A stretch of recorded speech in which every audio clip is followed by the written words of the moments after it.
তো এই প্রত্যেকটা রাজনৈতিক দল কেউ ঘোষিতভাবে প্রকাশ্যে হোক, তারা কর্পোরেট ফান্ডিং এ চলে। কর্পোরেটের স্বার্থকে রক্ষা করা, তাদের পরিকল্পনা, তাদের নীতি আদর্শ, নীতি এবং তাদের যে প্রফিট, মানে একমাত্র নীতি যে প্রফিট, সেই প্রফিটকে এনশিওর করা, যে প্রত্যেকটা রাজনৈতিক দলের মানে খাতায় কি লেখা আছে, কর্মসূচিতে কি লেখা রয়েছে সেটা নয়, কার্যক্ষেত্রে দেখা। এমনকি আমি মানে ধরুন বিজেপি, তৃণমূল, কংগ্রেস এদের কথা আমি বাদই দিলাম, কেরালাতে আমরা দেখলাম বামফ্রন্ট যেভাবে আদানিদেরকে সমস্ত যত মুখে যাই বলুক, বাস্তব ক্ষেত্রে আদানিদের ক্ষেত্রে যেভাবে তাদের সঙ্গে মানে ব্যবসা করলো, পোর্ট তুলে দেওয়া থেকে আরম্ভ করে সমস্ত ক্ষেত্রে, তাতে আজকে কোনো পার্থক্য রেখা টানাটাই আজকে অসম্ভব হয়ে দাঁড়িয়েছে। এবং সুদীপ্ত বাবু দক্ষিণের এক ডিএমকে ছাড়া অন্য যে দুটো দলের কথা বলেছে, সেই দুটো দলের কোন নীতি আদর্শ আছে এটা আমার মনে হয় না। যে সমাজবাদী দল ও মমতা বন্দ্যোপাধ্যায়ের মতো, হ্যাঁ আমি বুঝতে পেরেছি, তারাও সমাজবাদী দলও মমতা বন্দ্যোপাধ্যায়ের মতো মুসলিমদেরকে নিয়ে তারা তাদের যে মানে মূল কেন্দ্র এটাকে করে, এবং আরজেডির কথা তো বাদই দিলাম, তারা ওই একই ধরনের দুর্নীতিকে মূল চরম দুর্নীতিগ্রস্ত একটা দল, এবং কোনো নীতি আদর্শের প্রশ্ন নেই। আমি এইখানটাতে আসলে জোর দিতে চাইছি কর্পোরেটের ভূমিকা, যে গোটা কর্পোরেটই আজকে সমস্ত কিছু নিয়ন্ত্রণ করে, তারাই নির্ধারণ করে, তারাই সমস্ত কিছু করে দেয়। রাজনৈতিক দলগুলোর কাজ হচ্ছে সেটাকে ইমপ্লিমেন্ট করা। এই যে মানে যে কথাটা অর্থনীতিবিদরা যে ক্রনি ক্যাপিটাল এবং যে সোসাইটিটাকে তাদের সাথে সেভাবে সরকারকে মানে সরকার এবং ক্যাপিটালের যে জোট বন্ধন এবং সেই অনুযায়ী পলিসি নির্ধারিত হওয়া, এইটাই হচ্ছে খুব গুরুত্বপূর্ণ। এইখানে হ্যামার করবে এরকম রাজনৈতিক সংসদীয় দল একটাও নেই। দ্বিতীয় যে প্রশ্নটা আমি তুলতে চাইছি, যেটা সুব্রত বাবু তুলছেন এবং সুদীপ্ত বাবু একটু সে রেফার করলেন, সেটা হচ্ছে অনুপ্রবেশকারীদের প্রশ্ন। দেখুন, অনুপ্রবেশকারীদের নিয়ে এই রাজনৈতিক দলগুলোর কথা বলার তো কোনো অধিকারও নেই। অনুপ্রবেশ শব্দটা ভারতবর্ষের আইনে এবং সাংবিধানিক আইনে যে সেটা প্রথম ঢোকে 2003 সালে, যে যেখানে আমাদের কি বলে আমাদের সিটিজেনশিপ অ্যাক্ট যেখানে অ্যামেন্ডমেন্ট করা হয় 2003 সালে, সেখানে প্রথম অনুপ্রবেশকারী শব্দটাকে ব্যবহার করা হয়, আমাদের সংবিধানের মধ্যে ঢোকানো হয় আইনের মধ্যে। এবং সেই আইনে এই সমস্ত দলগুলো, কোনো দল বাদ নেই, পশ্চিমবাংলার 42 জন সাংসদই তার পক্ষে ছিলেন এবং সারা ভারতবর্ষের সমস্ত দল তার পক্ষে ছিলেন। কি ভয়ঙ্কর ব্যাপার সেই আইনটা! 1948 সালে জুলাই মাসের পরে যারাই ভারতবর্ষে ঢুকেছে এবং তারা রেজিস্ট্রেশন করায়নি বা মাইগ্রেশন করায়নি বৈধ ভাবে, তারা সবাই অনুপ্রবেশকারী।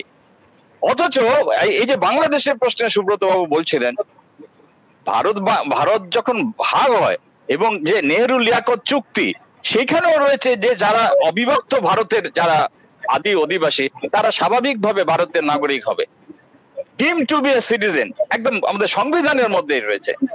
তাহলে আজকে যে অনুপ্রবেশের বগিটা শুধু বাঙালিদের ক্ষেত্রে তোলা হচ্ছে, যে সীমান্তে পাঁচিলের প্রশ্নে শুধু বাঙালিদের ক্ষেত্রে তোলা হচ্ছে, আপনি উত্তর পূর্ব ভারতে যে বিশাল বর্ডার রয়েছে, আপনি নেপালের সঙ্গে, ভুটানের সঙ্গে, বার্মার সঙ্গে, তো সেখানে তো জাল দেওয়ার প্রশ্ন বা সেখানে পাঁচিল তোলার প্রশ্ন তো বলছে না।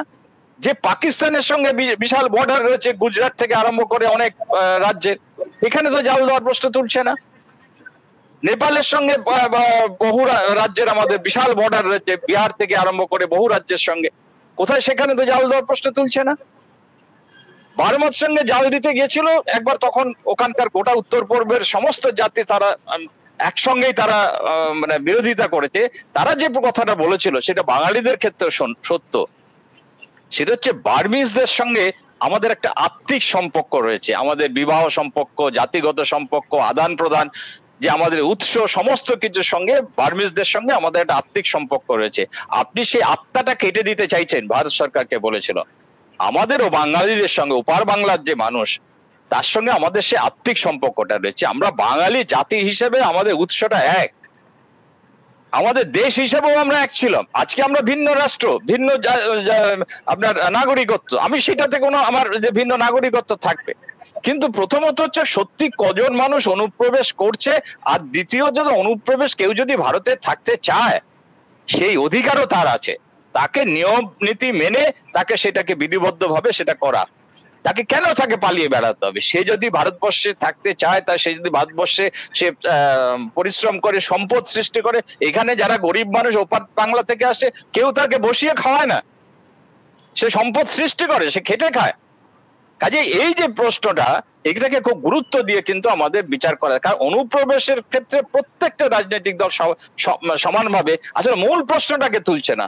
জন্মসূত্রে নাগরিকত্বের যে আইন ছিল, যে নাগরিকত্ব আইনে, যে কংগ্রেস প্রথম সেটাকে ভাঙে, সেখান থেকে সংশোধন করতে করতে আজকে এমন ভাবে নিয়ে এসছে যে আজকে এই যে এখন যে রিভিশনটা হচ্ছে, সেখানে কিন্তু আজকে যে গোটা কে যে নাগরিক হবে শেষ পর্যন্ত, এই প্রশ্নটাই কিন্তু আজকে উঠে গেছে।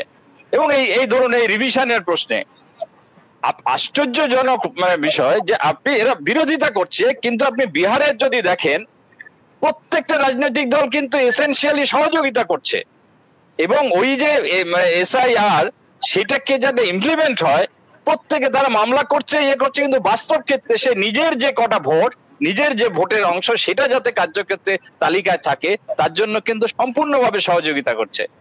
এমনকি কলকাতায় মিছিল করছে, মানছি না, মানবো না, জ্বালিয়ে দেওয়া পুড়িয়ে দেওয়া বলে, আর ওইখানে গিয়ে তারা কিন্তু তার জন্য পুরো নিজের পার্টিকে অর্গানাইজ করছে যাতে সবাই ফর্ম জমা দেয়। এই যে দ্বিচারিতা, আগা পাঁচতলা।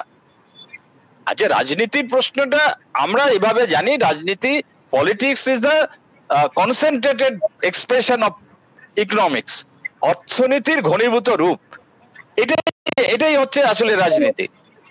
সেই জায়গাটা তো আমরা আজকে সেখান থেকে সরে গিয়ে আসলে ওইটাকে গুলিয়ে দেওয়ার জন্যই আসলে এই বাইরের যে রূপগুলোকে, যে কোথাও আইডেন্টিটি পলিটিক্স সেটা একটা ভয়ঙ্কর রূপ নিয়ে নিয়েছে, যে আইডেন্টিটি পলিটিক্স বেসিক যে অর্থনৈতিক যে নীতির উপর গোটা রাজনীতিটা দাঁড়িয়ে থাকে সেটাকে গুলিয়ে দিয়েছে, এবং আইডেন্টিটি পলিটিক্স প্রধান জায়গায় চলে এসছে, এবং সেইখান থেকেই সবাই নীতিটাকে ঠিক করছে এবং কর্পোরেট সেট করে দিচ্ছে।